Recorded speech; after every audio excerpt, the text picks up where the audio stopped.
Hi viewers, welcome to our channel. ప్రస్తుతం మనతో పాటు సీనియర్ జర్నలిస్ట్ దాము బాలా సార్ ఉన్నారు. వారితో మాట్లాడదాం. నమస్కారం సార్. నమస్తే. సార్, ఏపీలో ఇప్పుడు రాజకీయాలు తిరుపతి లడ్డు కల్తీ వ్యవహారం చుట్టే తిరుగుతున్నాయని చెప్పుకోవచ్చు సార్. మనకు తెలుసు, పవన్ కళ్యాణ్ గారు తిరుపతి లడ్డు కల్తీ వ్యవహారం పైన ఆయన దీక్ష కూడా తీసుకున్నారు. తిరుపతి మెట్లు కడిగేశారు. ఇప్పుడు ఇటు వైసీపీ వాళ్ళు కూడా దీనికి పోటీగా దీక్ష తీసుకోవాలని చెప్పేసి జగన్మోహన్ రెడ్డి గారు పిలిపించారు. ఈ శనివారం కూడా అన్ని ఆలయాల్లో దీక్ష తీసుకోబోతున్నారు. మరి ఏ విధంగా చూస్తారు? ఒక పోటీ అయితే నెలకొంది. వీటిని మీరు ఏ విధంగా చూస్తారు?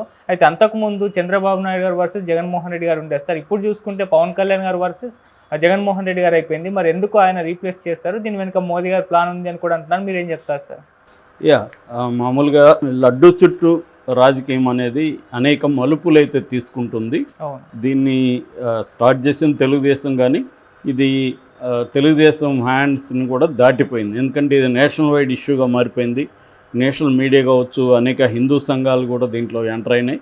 సో దాంతో సడన్గా ఇప్పటి వరకు 100 రోజులుగా మౌనంగా ఉన్న పవన్ కళ్యాణ్ ఒక్కసారిగా ఆయన రంగంలోకి దిగి ఆయన మొత్తం ది ఫ్రేమ్ వర్క్ని మార్చేశాడు కంప్లీట్గా. అంటే పారాడైమ్ అంటారు, ఆ పారాడైమ్ని ఇతను షిఫ్ట్ చేశాడు కంప్లీట్గా. అప్పటి వరకు ఏంటంటే దీన్ని చంద్రబాబు ఎందుకు తీసుకొచ్చాడు? జగన్ని అటాక్ చేయడం, తర్వాత 100 రోజుల పాలన మీద డైవర్ట్ చేయడం, ఇలాంటి లక్ష్యాలు చంద్రబాబుకు ఉన్నాయి. కాకపోతే ఇప్పుడు ఆ లక్ష్యాలని దాటి అది చంద్రబాబు కంట్రోల్లో కూడా లేదు. ఇప్పుడు అది నేషనల్ వైడ్ ఇష్యూగా మారిపోయింది. సో కంప్లీట్గా ఊహించని కోణాల్లోకి అది వెళ్ళిపోయింది. దానికి ప్రధాన కారణం పవన్ కళ్యాణ్ ప్రాయశ్చిత్త దీక్ష పేరుతో 11 రోజులు స్టార్ట్ చేసి 11వ రోజు కంప్లీట్ అయినాక ఆయన తిరుమలకి కాలినడకన మెట్ల ద్వారా వెళ్తాడని చెప్తున్నారు. సో దీంతో వైసీపీ ఒక రకంగా డిఫెన్స్లో పడింది. నేను నిన్న కూడా చెప్పాను, వైసీపీ ముందు నుంచి కూడా వైసీపీకి కానీ జగన్కి కానీ డిఫెన్సివ్ పాలిటిక్స్ అలవాట్లేదు, వాళ్ళకి అఫెన్సివ్ పాలిటిక్సే అలవాటు. దూకుడుగా వెళ్ళడమే జగన్ బలం కావచ్చు, అదే బలహీనత కూడా కావచ్చు. సో అయితే ఇప్పుడు వాళ్ళకి గతంలో జగన్ దూకుడుగా వెళ్ళడానికి మోడీ అండ ఉండేది. జగన్కి అండ లేనప్పుడు కూడా దూకుడుగా ఉండేవాడు, కానీ తర్వాత అండ కూడా దొరికింది. కానీ ఇప్పుడు ఏమైంది? అన్ని శక్తులు జగన్కి వ్యతిరేకమైనవి. సెంట్రల్లో కానీ ఇక్కడ కానీ లేదు. తర్వాత తను ఏ ఇతర కూటమిల్లో కూడా లేడు. దానివల్ల ఒంటరిగా అయిపోయాడు. తన ఫోర్సెస్ ఏవైతే స్ట్రాంగ్ ఉన్నాయో అవన్నీ కూడా వీక్ అయిపోయినాయి. ఇప్పుడు మళ్ళీ గ్రౌండ్ జీరో నుంచి జగన్ జర్నీ మొదలు పెట్టాల్సిన పరిస్థితి ఏర్పడింది. సో ఈ క్రమంలో పవన్ కళ్యాణ్ దానికి పెద్ద ఎత్తున బీజేపీ నుంచి మద్దతు దొరికింది. దాంతో జగన్ కూడా దీన్ని ఎదుర్కోవాలంటే చిన్నగా ఏదో ట్రై చేశారు. 1 కోర్టుకు వెళ్ళడం, 2 మోడీకి లెటర్ రాయడం, మీరే దీన్ని విచారణ జరిపించండి అని లెటర్ రాయడం. అట్లాగే వైవి సుబ్బారెడ్డి సుప్రీంకోర్టుకి వెళ్ళి సుప్రీంకోర్టు సిట్టింగ్ జడ్జి కానీ లేకపోతే రిటైర్డ్ జడ్జి కానీ ద్వారా దీన్ని చేయమని చెప్పడం, ఇలాంటివి చేశారు. అట్లాగే భూమన కరుణాకర్ రెడ్డి తిరుమలకి వెళ్ళి అక్కడ పూజలు చేసి తర్వాత అఖిలాండి దగ్గర ఆయన ప్రమాణం చేసి ఇవన్నీ చేయడం. ఇది కానీ జరుగుంటే నా ఫ్యామిలీలన్నీ కూడా, నేను నా ఫ్యామిలీ మొత్తం నాశనం అయిపోవాలి అన్నట్టుగా ఆయన చేయడం, ఇవన్నీ జరిగాయి. కానీ అదంతా సరిపోలేదు. అందుకని ఇప్పుడు పవన్ కళ్యాణ్ ఎప్పుడైతే వచ్చిందో దీని చుట్టూ మొత్తం మీడియా కానీ జనాల అటెన్షన్ పవన్ కళ్యాణ్ చుట్టూ.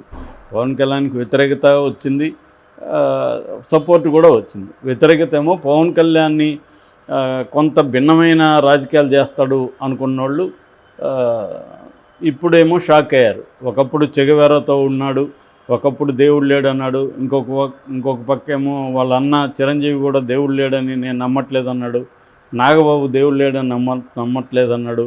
అట్లాగే పవన్ కళ్యాణ్ ఒకప్పుడు నాకు అన్ని కులాలు అన్ని మతాలు సమానమే, నేను పెళ్లి చేసుకున్న ఆమె క్రిస్టియను, నా పిల్లల కోసం నేను చర్చిలో కూడా బ్యాప్టిజం తీసుకోమంటే తీసుకున్నాను అని మాట్లాడిన వ్యక్తి సడన్గా ఇప్పుడు సనాతన ధర్మం ఇవన్నీ మాట్లాడడం మొదలుపెట్టాడు. చాలా తీవ్రంగా విరుచుకుపడుతున్నాడు. చిన్న లడ్డు మీద చిన్న జోక్ వేస్తే కూడా అతను తట్టుకోలేని పరిస్థితిలో ఉన్నాడు.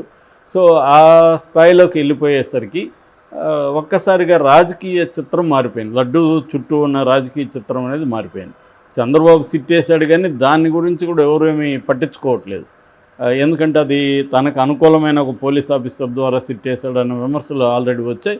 సిట్ ద్వారా ఇది తేలదు, ఎందుకంటే సిట్ అనేది చంద్రబాబు కంట్రోల్లో ఉంటుంది కాబట్టి చంద్రబాబు దీని రాజకీయాలకు ఉపయోగించుకుంటాడని విహెచ్పి లాంటి హిందూ సంస్థలు కూడా సిట్ని ఒప్పుకోవట్లేదు. జగన్ ఎలాగో ఒప్పుకోడు, ఎందుకంటే జగన్కి వ్యతిరేకంగానే సిట్టు ఎంక్వైరీ ఉంటుందని జగన్కి తెలుసు.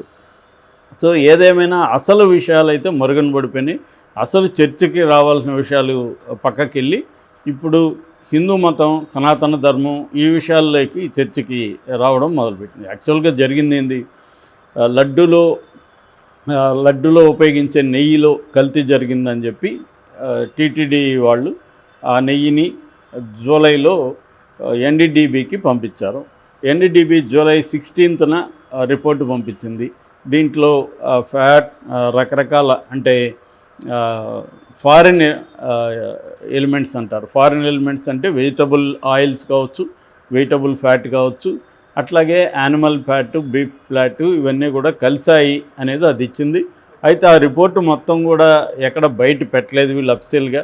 అయితే మనకి అందిన సమాచారం కావచ్చు, హిందూ లాంటి పత్రిక ఎడిటోరియల్లో కూడా ఆ రిపోర్ట్ని కోట్ చేసింది, అట్లాగే ఇండియన్ ఎక్స్ప్రెస్ కోట్ చేసింది, అట్లాగే కొన్ని వెబ్సైట్లు, పీపుల్స్ ప్రెస్ ఇలాంటి కొన్ని వెబ్సైట్లు కూడా కోట్ చేసాయి.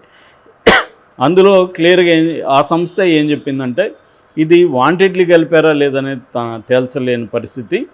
సో దీంట్లో ఇలా కలవడానికి రకరకాల కారణాలు ఉండొచ్చు అనేది కూడా సంస్థ చెప్పింది, ఆ రిపోర్ట్ చెప్పింది. అందులో ఒకటి ఏంటంటే ఫీడ్ని బట్టి కూడా కల్తీ అయ్యే అవకాశం ఉంది. యానిమల్స్కి అంటే కౌస్కి, ఆవులకి ఇచ్చే ఫీడ్ ఏదైతే ఉంటుందో అది కల్తీ అయితే కూడా మిల్క్ కల్తీ అయ్యే అవకాశాలు ఉంది. అలాగే కొన్ని లో ఎనర్జీ ఉండే కౌస్లో తీసే మిల్క్లో కూడా ఇటువంటి జరిగే అవకాశం ఉంది.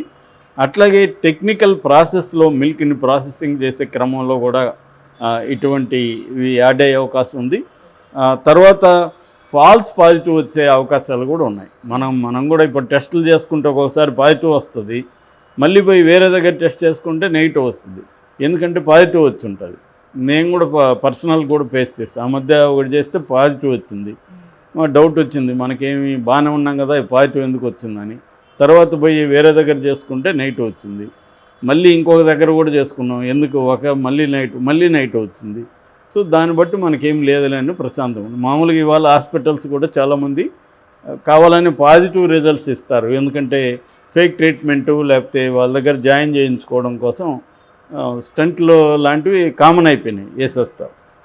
అలాగా ఇదే సంస్థ అంటే ఎన్డీడీబీ తరపున టెస్ట్ చేసిన కాఫ్ అనే సంస్థ క్లియర్గా దాంట్లో ఇవన్నీ కూడా చెప్పింది. అంటే క్యావియేట్ అంటాం, అంటే మేము చెప్పింది 100% అని చెప్పలేము, దీంట్లో ఇవి కూడా ఉండొచ్చు కారణాలు అనేది కూడా అది పేర్కొనింది.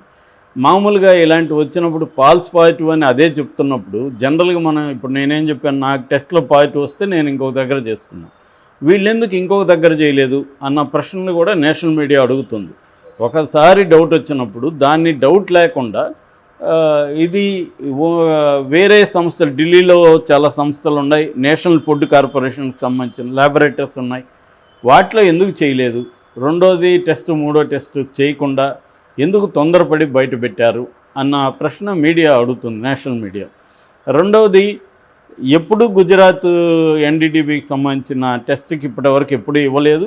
మనకి దగ్గరలో హైదరాబాద్లో చాలా ల్యాబ్స్ ఉన్నాయి, తర్వాత CFTRI అని మైసూర్లో ఉంది, ఢిల్లీలో కొన్ని సంస్థలు ఉన్నాయి, వీటికి ఏవి ఇవ్వకుండా దీనికి ఎందుకు ఇచ్చారు అన్న దగ్గర ఏమీ టీటీడీ దగ్గర ఆన్సర్ లేదు.